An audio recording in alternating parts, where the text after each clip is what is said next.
Vamos abrir as nossas Bíblias em Romanos 9.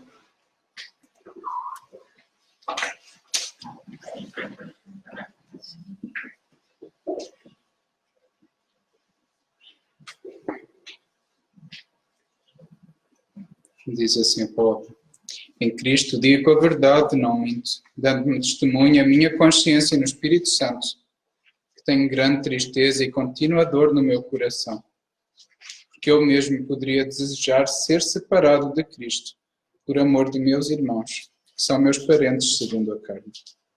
São israelitas, dos quais é a adoração de filhos, e a glória, e os concertos, e a lei, e o culto, e as promessas, dos quais são os pais, e dos quais é Cristo segundo a carne, o qual é sobre todos, Deus bendito eternamente. Amém. Não que a palavra de Deus haja faltado, porque nem todos os que são de Israel são israelitas, nem por serem descendência de Abraão são todos filhos, mas em Isaque será chamada a tua descendência. Isto é, não são os filhos da carne que são filhos de Deus, mas os filhos da promessa são contados como descendência. Porque a palavra da promessa é esta: por este tempo virei e Sara terá um filho. E não somente esta, mas também Rebeca, quando concebeu de Isaque, nosso pai. Porque não tendo eles ainda nascido, nem tendo feito bem ou mal, para que o propósito de Deus, segundo a eleição, ficasse firme, não por causa das obras, mas por aquele que chama. Foi-lhe dito a ela: o maior servirá ao menor. Como está escrito: amei Jacó e aborreci Esaú. Que diremos, pois? Que há injustiça da parte de Deus? De maneira nenhuma. Pois diz a Moisés: compadecer-me-ei de quem me compadecer, e terei misericórdia de quem eu tiver misericórdia. Assim, pois, isto não depende do que quer, nem do que corre, mas de Deus que se compadece. Até aqui. Vamos lembrar então o que temos lido recentemente, através do estudo da carta de Paulo aos Romanos. Temos vindo a estudar o capítulo 9 e Paulo começa este capítulo escrevendo acerca do que é a consciência dele e as palavras que ele fala são a verdade. Elas são dirigidas pelo Espírito Santo e é com grande tristeza que ele sente ao ver o seu povo, ao ver o povo de Israel rejeitar os benefícios que Deus lhes concedeu. E ele revela ter um grande amor e revela até estar disposto a sacrificar aquilo que mais tem precioso: a salvação, a presença de Deus na sua vida, estar em comunhão com Cristo, estar próximo de Cristo. Ele estaria disposto, se possível, até a sacrificar aquilo que lhe é mais precioso. E esse amor é reflexo daquilo que Cristo também lhe revelou a ele. Esse amor com que Cristo não só amou Paulo, mas amou cada um de nós individualmente aqui hoje. E esse mesmo amor com que Cristo nos tem amado, Jesus Cristo deixou a glória, deixou a presença do Pai para descer à terra. Ele humilhou-se e fez-se homem. E é esse o mesmo amor que Cristo nos tem amado a cada um de nós. Ele deixou a glória para se fazer maldição, para vir até à cruz, para se sacrificar a si mesmo pela humanidade. Não porque a humanidade fosse boa, não porque a humanidade fosse agradável a ele, mas a humanidade tinha-o rejeitado. A humanidade, desde Adão, se voltou para o pecado e estava condenada. Mas Jesus Cristo então veio e humilhou-se, fez-se em forma de homem, para nos vir então salvar, para nos vir resgatar dessa condenação. Citando Romanos 1, 21, foi um texto que também já estudámos há algumas semanas atrás. O que a humanidade fez foi: tiveram conhecimento de Deus, não o glorificaram como Deus, nem lhe deram graças. Antes se tornaram nulos em seus próprios raciocínios. obscurecendo-lhes o coração insensato. E desde a queda tem sido assim. O homem tem voltado as costas a Deus, tem negado a existência até de Deus, tem enchido-se do seu próprio conhecimento e anulado o conhecimento de Deus, desprezado completamente aquilo que Deus revelou. Inclusivamente aquele acontecimento mais glorioso que foi a vinda de Jesus Cristo, Deus feito homem, inclusive a esse momento, a maioria da humanidade tem vindo a desprezar. E é isso que tratam os primeiros capítulos da carta de Paulo aos Romanos.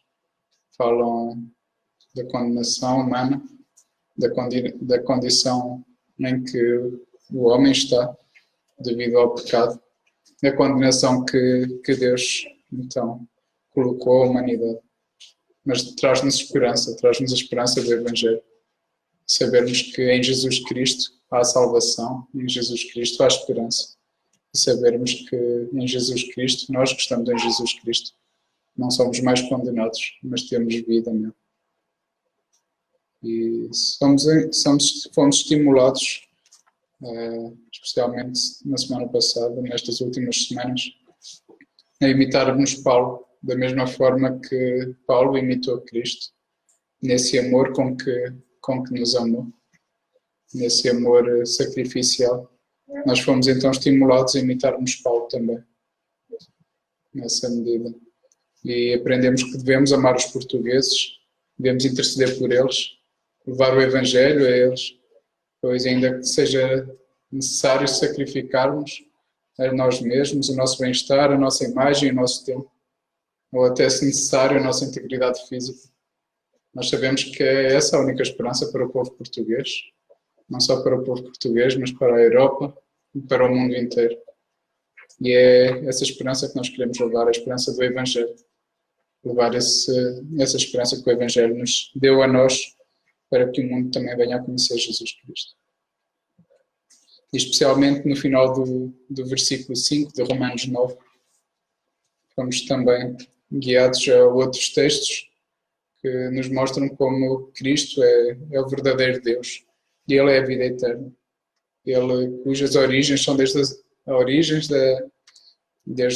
a eternidade e até a eternidade, Ele é Deus. Ele que se manifestou em carne e que há de reinar sobre todos para sempre. Ele que é tudo em todos, que opera tudo em todos. Que dele e por meio dele e para ele são todas as coisas. E é para ele que é toda a glória para todo sempre. Estas foram algumas das ideias dos textos bíblicos que nós lemos nestas últimas semanas, no estudo que temos feito em Romanos 9, para refrescar as nossas mentes, para nos voltarmos a lembrar destas verdades. Pois é isso que nos vai transformar a nossa mente. É isso que o Espírito Santo irá usar nas nossas vidas. É a verdade.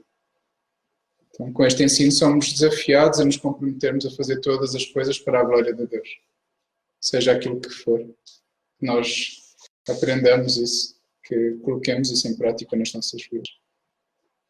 Eu queria refletir com os irmãos acerca do versículo 6. Como é que, estudando Romanos 8, em que essas promessas são apresentadas àqueles que estão em Cristo, essa segurança que temos de que nada nos irá separar do amor de Cristo. Como é que, olhando para isso e comparando com as promessas que foram feitas a Israel, de que forma que nós vemos que a promessa que Deus fez a Israel foram cumpridas. Da mesma forma que nós podemos ter a certeza que Deus irá cumprir as promessas feitas à Igreja. E no versículo 6 de Romanos 9, Paulo explica que estas promessas de Deus que foram feitas ao povo de Israel não falharam, apesar do povo de Israel se ter desviado e, na sua maioria, terem desprezado Jesus Cristo. Esse povo a quem Deus tinha dito: eu serei o vosso Deus e vocês serão o meu povo. E Paulo está aqui então a argumentar que a palavra de Deus não faltou, não falhou. E essa era a questão que poderia ser colocada depois do que foi escrito em Romanos 8. Será que Deus cumprirá as suas promessas também àqueles que foram comprados pelo sangue de Jesus Cristo, para os quais é dito que já não há nenhuma condenação, aqueles que estão em Cristo e para os quais foi dito que nada os separará do amor de Cristo. Aqueles que foram predestinados para serem conformes à imagem de Cristo, chamados, justificados e no futuro, quando Jesus Cristo regressar, glorificados. Como é que estas promessas podem ser seguras para nós? E o facto é que o povo de Israel, apesar dele não se ter convertido e terem rejeitado Cristo, não significa que a palavra de Deus e as promessas de Deus tenham falhado. Deus não havia prometido que todos os judeus seriam salvos. E lembra que nem todos são verdadeiros israelitas. Ainda que o povo de Israel tenha quebrado por diversas vezes a aliança com o Senhor, Deus cumpriu sempre a sua palavra. E apenas um remanescente do povo de Israel, alguns do povo de Israel, aqueles que creram no Senhor Jesus como Deus, aqueles que colocaram a sua esperança, a sua fé nele, no Messias que haveria de vir. Apenas esses são os verdadeiros israelitas. E nós vemos, quando estudamos o livro de Atos, como um remanescente, alguns poucos israelitas, como a igreja cresceu tão repentinamente naquele tempo inicial, tempo em que os apóstolos ganharam ousadia após a ressurreição de Jesus Cristo, e como a igreja cresceu. E na maioria eram judeus aqueles. Então, existem judeus nos quais Deus cumpriu as promessas. Mais adiante, ainda no versículo 27, nós não lemos hoje, mas haveremos de lá chegar no estudo de Romanos, se Deus assim permitir, se Jesus Cristo não voltar antes. E em Romanos 9, 27, são citadas estas palavras do profeta Isaías, nas quais Deus já havia revelado que nem todos os israelitas seriam salvos, como parte dessa aliança, mas somente esse remanescente se iria converter a Deus. Então Isaías 10, 21 e 22 diz: os restantes se converterão ao Deus forte, sim, os restantes de Jacó. Porque ainda que o teu povo, ó Israel, seja como a areia do mar, só um remanescente dele se converterá. Uma destruição está determinada, transbordando em justiça. Então, as promessas foram cumpridas neste remanescente. As promessas foram plenamente cumpridas. E ainda que parte do povo rejeitou Deus, Deus não quebrou essas promessas. Paulo ainda lembrou alguns exemplos para mostrar que essa aliança, feita a Abraão, não era para todos os seus filhos da carne, não era para todos os seus filhos do sangue.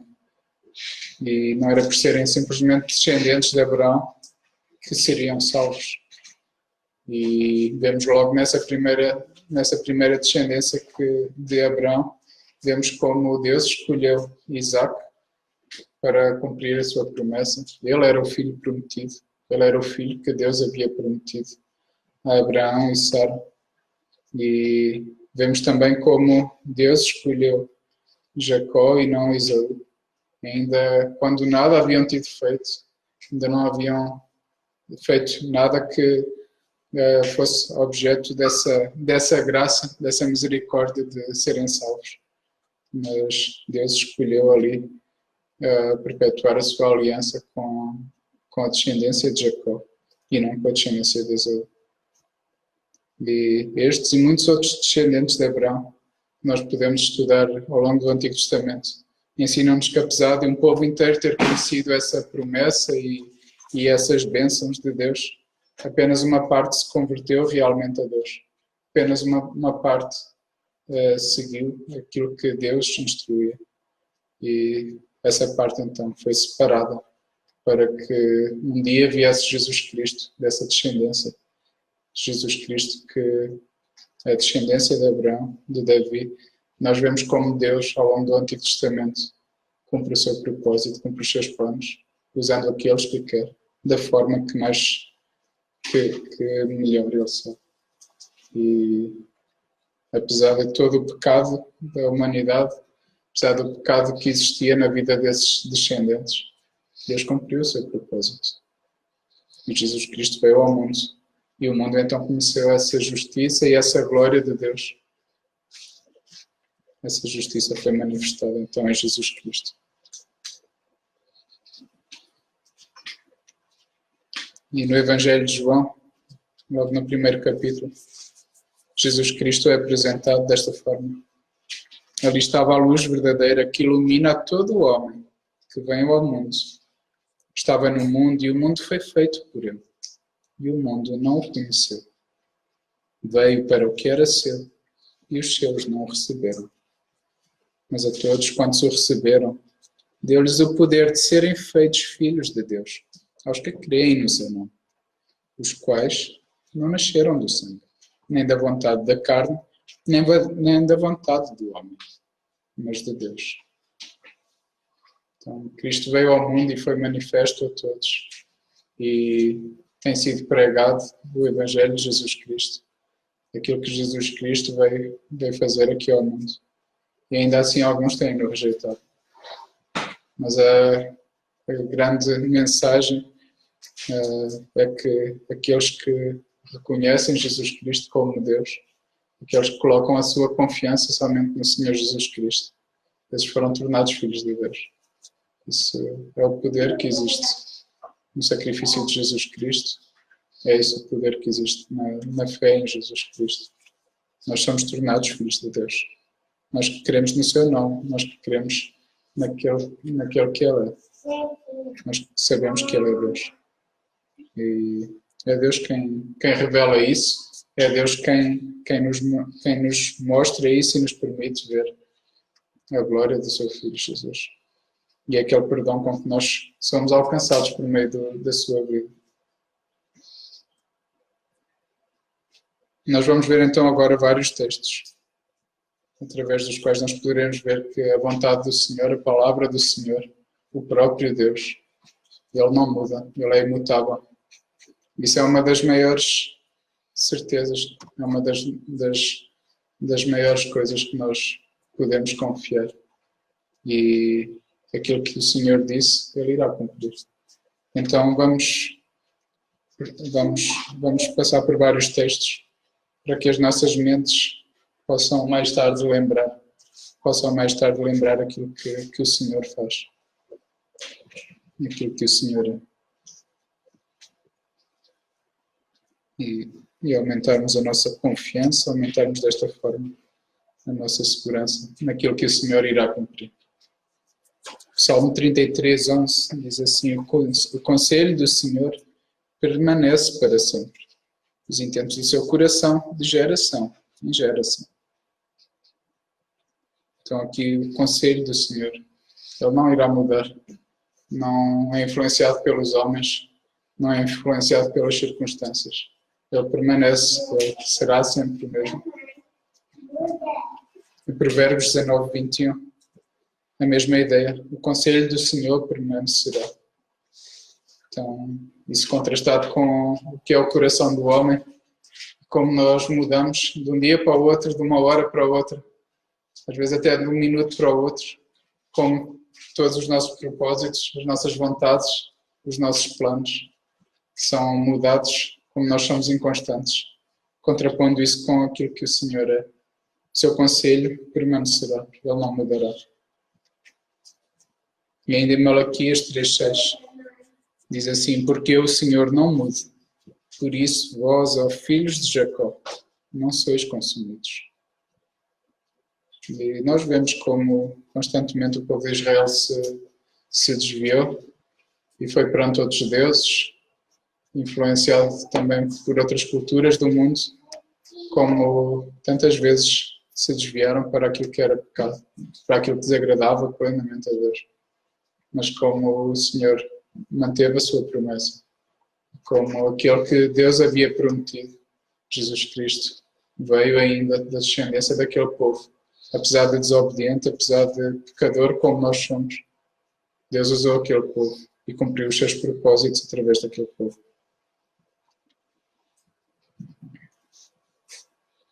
Agora alguns textos do Novo Testamento.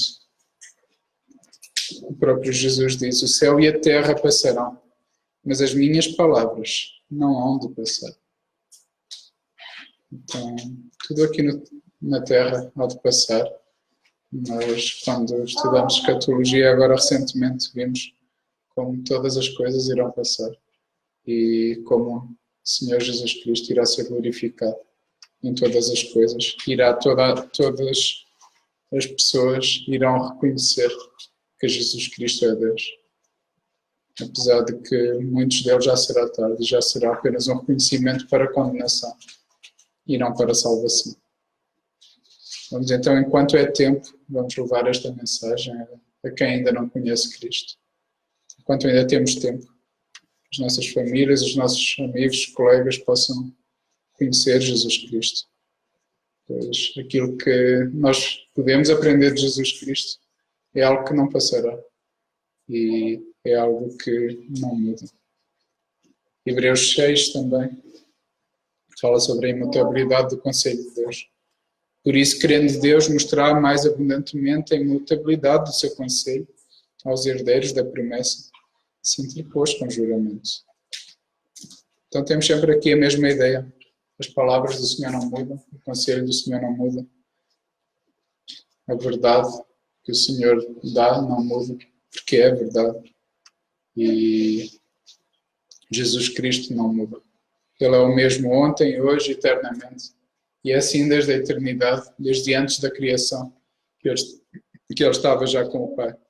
E nós sabemos que ele não irá mudar. Ainda em Tiago 1, nós vemos esta expressão que não há mudança nem sombra de variação. Aquilo que é verdade, não é meia verdade, não é uma verdade incompleta. É a verdade na sua totalidade. E, na verdade, não há forma de mudar, não há forma de ter variações da verdade, pois rapidamente se tornaria mentira.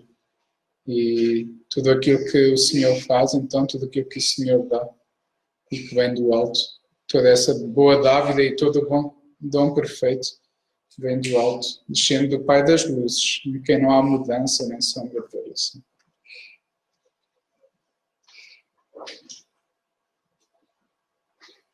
Então, alguns textos que nos mostram então ainda a fidelidade de Deus, mostram como Jesus Cristo é a verdade, que Deus não pode mentir. Eu gostaria de ler convosco também Romanos 3, que diz: pois que, se alguns foram incrédulos, a sua incredulidade aniquilará a fidelidade de Deus? E a resposta é não. Deus continua a ser fiel. Deus permanece o mesmo. E este misério poderia-me ajudar, que é o primeiro versículo que ele decorou. João 14,6. Disse-lhe Jesus: eu sou o caminho, a verdade e a vida. Ninguém vem ao Pai senão por mim. Então Jesus Cristo é a verdade. E Tito 1,2 diz assim: a qual Deus, que não pode mentir, prometeu antes dos tempos dos séculos. Então, Deus é a verdade, Ele não pode mentir, Ele não irá mentir. Não pode se contrariar a si mesmo, o seu caráter. E ainda 1 João 5, 6 e 7 diz: o Espírito é o que testifica, porque o Espírito é a verdade. Porque 3 são os que testificam no céu: o Pai, a Palavra e o Espírito Santo. E estes 3 são um. E aqui vemos então o nosso Deus triuno, a revelação completa do nosso Deus. E quando fala aqui a palavra, nós sabemos que no Evangelho de João, Jesus Cristo é apresentado como a palavra, como sendo o verbo, e sabemos que é Jesus Cristo. E então são atributos que fazem parte de Deus, são visíveis, seja no Filho, no Pai ou no Espírito Santo. A verdade é um atributo visível. Essa imutabilidade é algo que é claro em todo, na Trindade.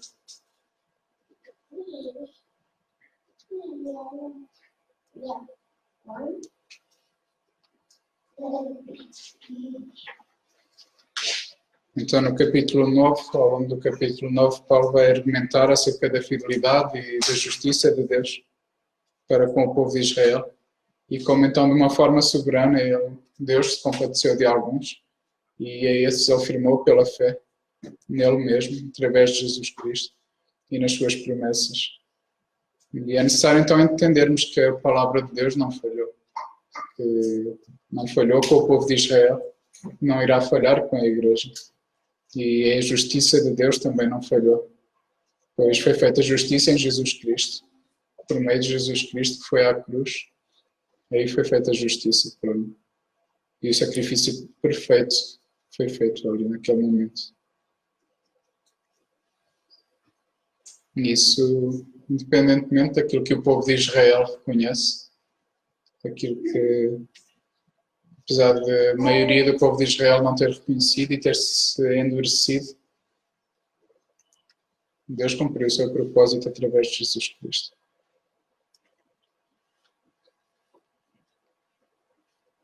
E as Escrituras, não só este capítulo, não só o livro, não só esta carta aos Romanos, mostram-nos e revelam que não foi o mérito de alguns que os levou a serem salvos. Não foi o mérito de alguns que os levou a serem amados por Deus, nem a receberem graça e misericórdia de Deus, mas foi a vontade do Pai. Deus quis salvar, Deus quis amar, e Deus fez isso dando o seu próprio Filho. Nós sabemos que todos pecaram e estão destituídos da glória de Deus, mas ainda assim Deus quis ser misericordioso, Deus quis ser gracioso com alguns. E não é que todos tenham começado com um saldo neutro ou com um saldo de coisas boas que tenham feito para Deus, que se tornaram agradáveis aos olhos do Senhor. Não, Ele mesmo colocou coisas boas na vida daqueles que salvou, através da imagem de Jesus Cristo neles, e colocando então essa glória visível através do exemplo dado pelo seu Filho Jesus. Deus não fez então uma escolha de gosto de ti, vou-te salvar, não gosto de ti, não te vou salvar, vais ser condenado. Mas Deus escolheu alguns para revelar a sua graça, a sua misericórdia. E isso através de Jesus Cristo. E é em Jesus Cristo que nós somos algo de bom e de agradável para Deus. Não é nós mesmos. Não é a nossa carne que é agradável, mas é aquilo que Cristo faz em nós. Pois todos nós merecíamos, pelo nosso pecado, merecíamos a morte, merecíamos a condenação. E ainda assim Deus seria justo em condenar toda a humanidade. Se Deus condenasse e destruísse toda a humanidade, Ele seria completamente justo. Pois o salário do pecado é a morte. E todos nós pecamos. Então, todos nós somos descendência de Abraão. Desde Abraão que o mundo permanece em desobediência contra Deus. Mas Ele ainda assim, Ele mostrou compaixão. Quando ainda nós éramos pecadores, Ele decidiu nos salvar.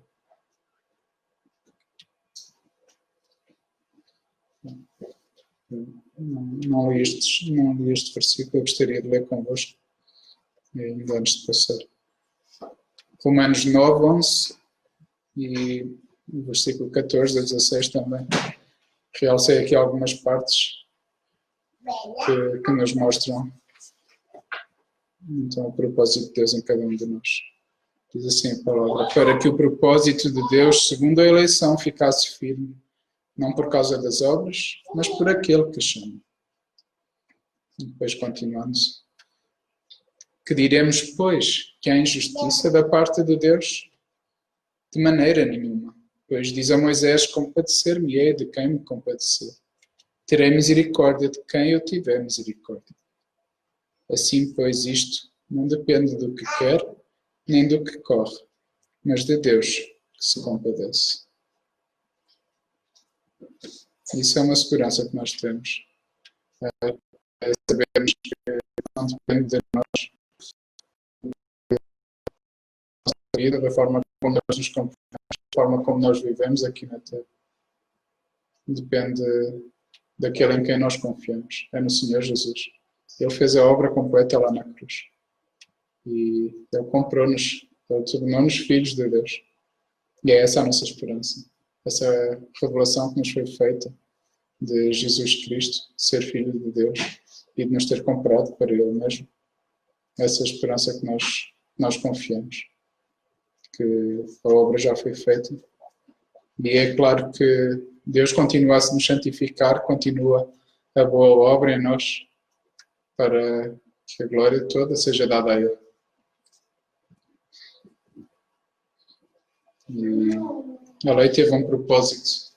A lei que Deus colocou teve um propósito de conhecerem o caráter de Deus, conhecerem aquilo que Deus diz ser bom, para que também todos fossem condenáveis, para que todos necessitassem dessa salvação em Jesus Cristo. E não é por justiça própria, não é por aquilo que nós possamos fazer que poderemos alcançar essa salvação. É pelo que Jesus Cristo fez na cruz. E assim, então, nós poderemos ler este versículo, Gálatas 3, 22. A Escritura encerrou tudo debaixo do pecado, para que a promessa pela fé em Jesus Cristo fosse dada aos crentes. Mas antes que a fé viesse, estávamos guardados debaixo da lei e encerrados para aquela fé que se havia de se manifestar. Porque todos sois filhos de Deus pela fé em Cristo Jesus. Porque todos, quando fostes batizados em Cristo, já vos revestistes de Cristo. Então, ainda que todos estivessem condenados por essa lei que é perfeita, pela lei que Deus revelou, não só através da sua palavra, mas através da consciência que Ele colocou na humanidade e que pode nos auxiliar se assim deixarmos que ela age nas nossas vidas, que haja, se não a silenciarmos, se não a aniquilarmos, se não a deixarmos cauterizar. Essa consciência irá nos auxiliar a olharmos para aquilo que é a vontade de Deus e a estarmos sensíveis àquilo que podemos estar a desagradar ao Senhor.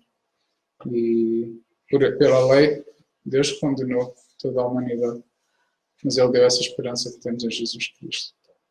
E é essa fé em Jesus Cristo que é a nossa única esperança. Isso para que ninguém se glorie em si mesmo, para que ninguém tenha essa ousadia de se gloriar perante Deus. Eu sou bom, eu mereço a salvação, eu mereço a vida. Isso, então, está claro nas Escrituras. Todos estavam condenados. Todos estavam numa situação em que estariam destinados à morte, à perdição, à destruição. Mas então no Senhor, nós sabemos que em Jesus Cristo Ele nos perdoou e Ele nos deu vida. Ele nos deu vida em Cristo. E é isso que o texto em Efésios 2, versículos 5 e 8 dizem. Estando nós ainda mortos em nossas ofensas, nos vivificou juntamente com Cristo. Pela graça sois salvos. E continua ainda. E podemos ler ainda 1 Coríntios 1, 29 a 31.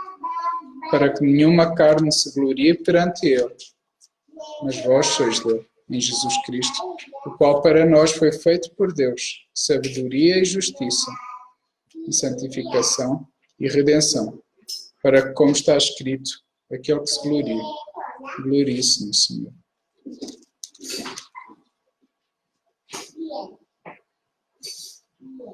Eu não transcrevi aqui Efésios 2 completo. Faltava o versículo 8, que diz: pela graça sois salvos, por meio da fé. Isto não vem de vós, é dom de Deus. Então é clara a Escritura. E só nos traz a sermos mais humildes em reconhecer aquilo que nós somos, é devido à graça e misericórdia do Senhor Jesus. Somente por Ele. A fé que nós temos foi-nos dada pelo próprio Deus. Foi o próprio Deus que nos revelou a sua palavra, que nos revelou aquilo que o seu Filho Jesus fez na cruz. Foi o próprio Deus que fez toda essa obra. Então isso deve-nos humilhar, deve-nos trazer humildemente ao Senhor, de forma grata, de forma que reconheçamos então toda essa glória ao próprio Jesus Cristo. E que seja assim nas nossas vidas, que nos possamos gloriar no Senhor, não em nós mesmos, não naquilo que fizemos, não naquilo que fazemos na nossa vida, mas que saibamos redirecionar toda a glória que nos seja dada, que saibamos redirecionar para o Senhor Jesus. Não sejamos ladrões da glória de Deus. Não fiquemos então achando que o mérito é nosso. Esta é a história de muitos de nós aqui hoje. E éramos completamente desprezáveis e devido ao nosso pecado ao qual estávamos presos, uns de forma mais visível, outros se calhar de forma mais oculta e mais interior. Mas todos nós estávamos outrora presos ao pecado, aprisionados e condenados. Mas agora já fomos lavados pelo sangue de Jesus Cristo e continuamos nessa caminhada na santificação. O Espírito Santo continua a agir em nós. E não é pelo que nós éramos, não pelo que nós fizemos, mas pelo que Jesus Cristo fez na cruz. E Tito 3 então diz assim, versículo 3 assim: porque também nós éramos noutro tempo insensatos, desobedientes, extraviados, servindo a várias concupiscências e deleites, vivendo em malícia e inveja, odiando-nos uns aos outros. Odiosos, odiando-nos uns aos outros. Mas quando apareceu a benignidade e amor de Deus, nosso Salvador para com os homens, não pelas obras de justiça que houvéssemos feito, mas segundo a sua misericórdia, nos salvou pela lavagem da regeneração e da renovação do Espírito Santo. Essa é a nossa situação. Agora nós fomos lavados, fomos tornados aptos e dignos para a obra do Senhor. E isso foi segundo a sua misericórdia, segundo a misericórdia de Deus. E nós não alcançamos isso por nós mesmos. Nós somos exortados agora a nos esforçarmos, agora que fomos tornados aptos, a nos esforçarmos nessa caminhada, nessa santificação, nos enchendo da palavra de Deus, nos confrontando uns aos outros amorosamente, lembrando aquilo que é verdade, aquilo que é a palavra de Deus, aquilo que nos libertou, nos estimulando uns aos outros a crescer, a continuarmos então nessa transformação, para que Cristo seja visto em nós, para que sejamos como espelhos, os quais Cristo seja visto em nós.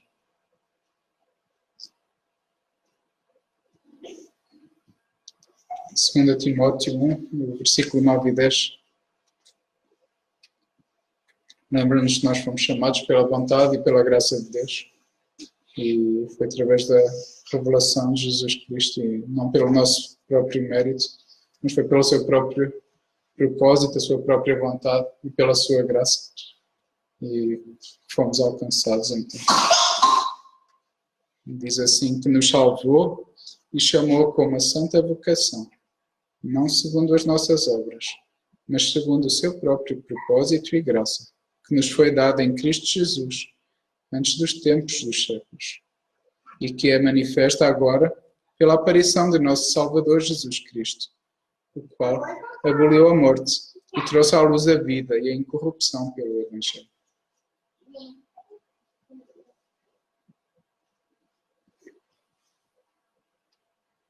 Então queria relembrar algumas ideias que temos visto nestas últimas semanas. E estejamos dispostos então a sofrer por amor ao nosso Senhor Jesus Cristo e a sofrer para alcançarmos também aqueles que ainda são perdidos, para aqueles que foram escolhidos por Deus para receberem esta mensagem, esta mensagem do Evangelho, receberem, entenderem aquilo que Jesus Cristo fez por eles. E 2 Timóteo 2, 10 a 13, Paulo diz assim: portanto, tudo sofre por amor dos escolhidos, para que também eles alcancem a salvação que está em Cristo Jesus, com glória eterna. E também ora assim, nesta oração que deixou escrita a Igreja em Tessalónica, 2 Tessalonicenses 1, 11 e 12, diz: por isso também rogamos sempre por vós, para que o nosso Deus vos faça dignos da sua vocação e cumpra todo o desejo da sua bondade e a obra da fé com poder, para que o nome do nosso Senhor Jesus Cristo seja em vós glorificado, e vós nele, segundo a graça do nosso Deus e do Senhor Jesus Cristo. Vamos nos então lembrando aquelas palavras que nos foram, às quais nós fomos desafiados nestas últimas semanas. Vamos relembrar novamente de orar pelos portugueses, amar pelos portugueses, e não só os portugueses, mas as outras nações que estão representadas neste país e que nós conhecemos, mas ainda que nós não fiquemos em Portugal, ainda que estejamos num outro país, onde quer que nós estejamos, que tenhamos esse propósito de levar a mensagem do Evangelho, que essa mensagem seja conhecida e então saibamos interceder pelo povo de Deus, aqueles que foram escolhidos por Ele. E alguns deles ainda não ouviram a palavra de Deus, ainda não conhecem este Deus que os salvou. E que Deus nos ache dignos de sermos portadores desta mensagem, de levarmos a mensagem do Evangelho. E será com certeza necessário sacrificarmos o nosso conforto, o nosso bem-estar, o nosso tempo, muitas vezes a nossa imagem, o nosso próprio corpo, para levarmos essa mensagem a ser conhecida ao mundo. Mas que estejamos dispostos a isso. Como Paulo disse, que estejamos dispostos a sofrer tudo por amor dos escolhidos, para que o amor de Cristo, com que Ele nos amou, possa ser conhecido neste mundo. E nós cabe-nos então anunciar o Evangelho e alcançar aqueles que ainda não ouviram acerca de Cristo. E o Senhor sabe quais deles o Senhor salvou, quais deles o Senhor irá resgatar para si mesmo. Mas a nós cabe-nos anunciar a palavra.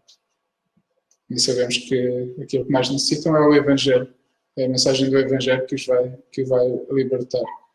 Pois, como Paulo diz lá no início da carta aos Romanos 1,16, nós sabemos que é o poder de Deus para a salvação de todos aqueles que nele creem. Pois é nele que se descobre a justiça de Deus, pela fé em Jesus Cristo. E exatamente é aquilo que parece fraqueza para muitos, para aqueles que rejeitam Jesus Cristo. Parece fraqueza, para outros parece loucura, como é mencionado numa das cartas. Mas, na verdade, é a grande vitória. E é aí que nós firmamos a nossa esperança. É no sacrifício de Jesus Cristo na cruz. É aquilo que Ele demonstrou. É aí que Ele demonstrou a sua glória. Em se humilhar, em se sacrificar por uma humanidade que estava condenada, mas para salvar, para vencer o poder da morte que reinava e para mostrar o seu grande amor por nós.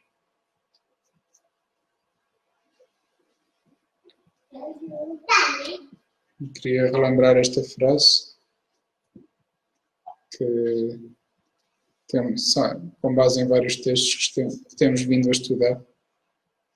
E Cristo provou o seu amor por nós quando ainda éramos pecadores, dando a sua vida e tornando-se maldição por nós. Devemos ser imitadores de Cristo, desprezando este mundo e morrendo para nós mesmos, não fazendo nada por disputa ou por vanglória, mas humildemente considerando os outros superiores a nós mesmos. Vivamos para Cristo, amando de forma sacrificial, dando-lhe toda a glória, pois é dele o poder e foi quem nos tornou dignos da obra a que chamou, de cumprirmos o desejo da sua bondade e a obra da fé com poder. Se estamos em Cristo, então nós devemos reconhecer que Deus nos concedeu tudo para lhe agradarmos. Para se revelar a nós, Ele chamou-nos a sermos submissos à sua vontade e ainda que conscientes da nossa própria culpa, nós sabemos que pela graça e pela misericórdia do nosso Deus e através do sacrifício de Jesus Cristo na cruz, nós fomos comprados, fomos perdoados, fomos lavados pelo sangue de Jesus. E um dia seremos glorificados. Nós aguardamos esse regresso de Jesus Cristo, aguardamos o regresso de Jesus Cristo glorificado para levar a sua igreja para os céus, para a glória. Aguardamos com grande expectativa esse dia. E até lá nós sejamos fiéis ao Senhor, sejamos fiéis em levar essa mensagem do Evangelho. E a trabalharmos com diligência, com fé, com virtude, com ciência, temperança, paciência, piedade, amor fraternal, com amor, seguindo o exemplo de Jesus, dando assim esse fruto em abundância, para louvor e glória do seu nome.